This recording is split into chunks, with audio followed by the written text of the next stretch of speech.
How's it going, guys? Welcome back to Dude Ranch DIY. My name is Jake, and today we're going to be splitting some firewood. If you saw a couple videos back, I was splitting firewood out here in the wood yard, and I kept breaking the bolts that hold the actual hydraulic cylinder on the splitter to the push plate, which actually pushes the wood through the splitter. I finally worked out the kinks, I think, with the auto cycle and the detent valve, stuff like that. Tested it a few times, sending some wood through. It looks to be okay, so fingers crossed that I fixed it properly, and we won't have any issues today. As you can see, I got the Cormidi mini skid steer down here with the Erskine Grapple. This is going to be the log mover. Then behind me, I got the Kubota L3901 tractor with the pallet forks on. That's going to be the IBC tote mover. We're going to fill up the rest of this IBC tote, and then hopefully we'll get into a groove and just keep splitting wood. I haven't cut any more IBC totes. I got a bunch more up top, so I'll save that for another day.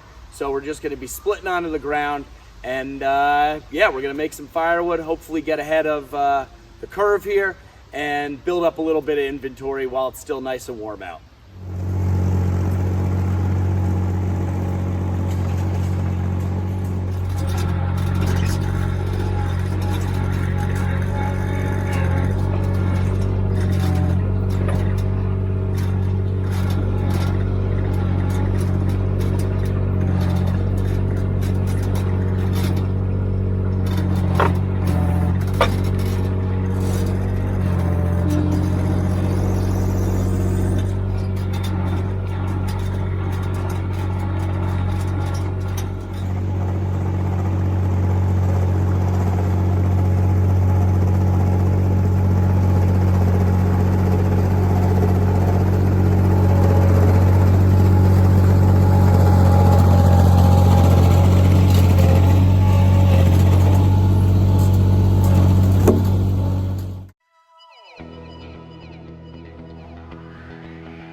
All right, guys, so as you can see, I just used the Mingo marker to mark out all the logs, and I'd say I figured it out.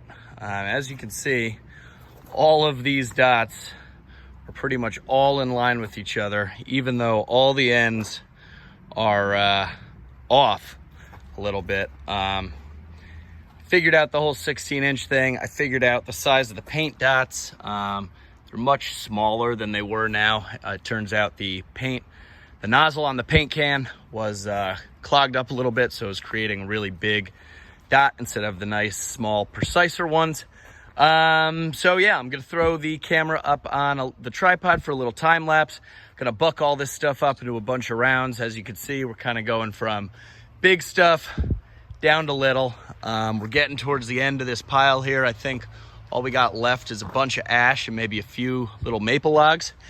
So yeah, we're just gonna keep chugging away. Then we'll fire up the RuggedMade splitter, fill up the rest of this tote.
guys, as you can see, we just did a bunch of cutting. Got a bunch of varied size rounds here right next to the RuggedMade RS-737 splitter. That was all done courtesy of the Husky 455 Rancher. That saw was cutting like a beast. As you can see, it wasn't really even oiling. The oiler must be clogged up, so I'm gonna have to address that. But even down to the last log, even cutting on all this dirt, through all the dirt that was on the bark and stuff, it stayed pretty sharp. I don't think I even hit the dirt once. So now we're gonna fire up the splitter and get to splitting. It looks like we got a big ash round on there first, so that's what we'll start with.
guys, after splitting all that wood, this is the status condition of the bolt there.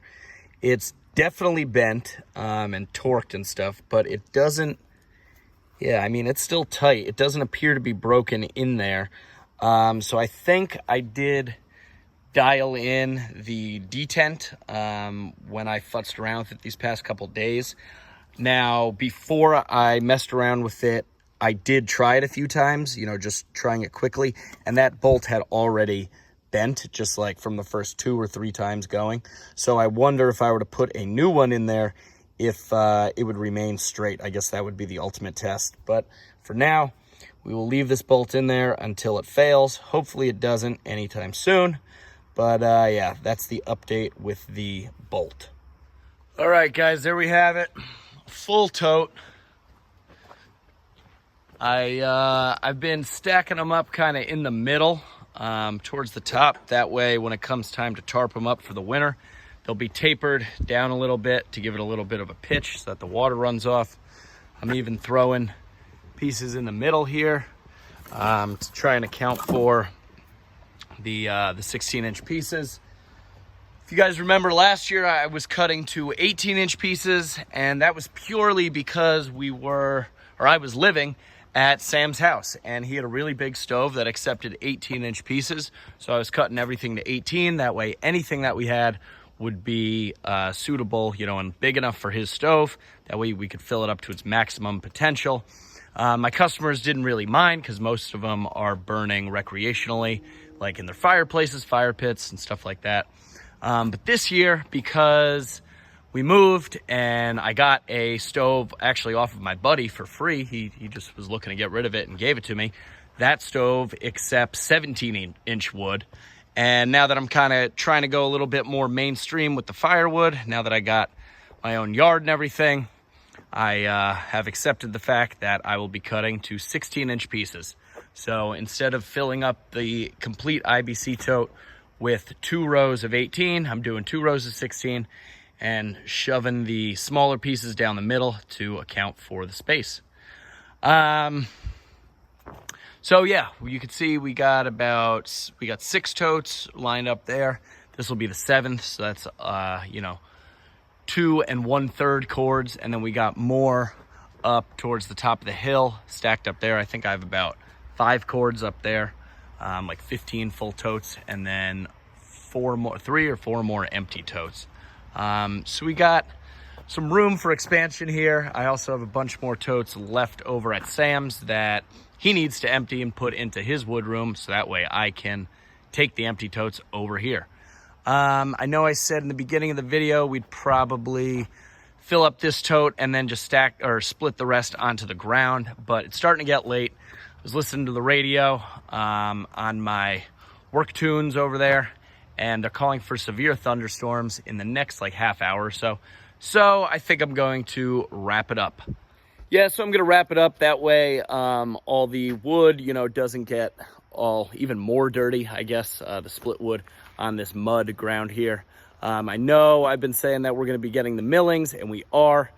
The guy said he might be able to start the job next week. If so, I will get the millings. If not, we will have to continue to wait. But let me tell you, I can't wait to get out of all of this muck. It's just pretty gross. It gets the equipment dirty, gets the saws dirty, it gets the wood dirty. So I'm looking forward to getting the millings down. It's going to be a lot of millings. Definitely going to be a few videos on spreading them and getting them back here and stuff, as long as I'm around. But that's going to wrap up this video. So guys, if you'd like the video, give us a big thumbs up. If you haven't done so already, please hit that subscriber button down below. Thanks to any and all new subscribers and all of my continued supporters of the channel. If you got any questions, comments, feedback, put it in that comment section below. If you think some of your friends would like the video, send it on over to them and feel free to share it. I'm Jake. This is Dude Ranch DIY. Thanks so much for watching. We'll see you here next time.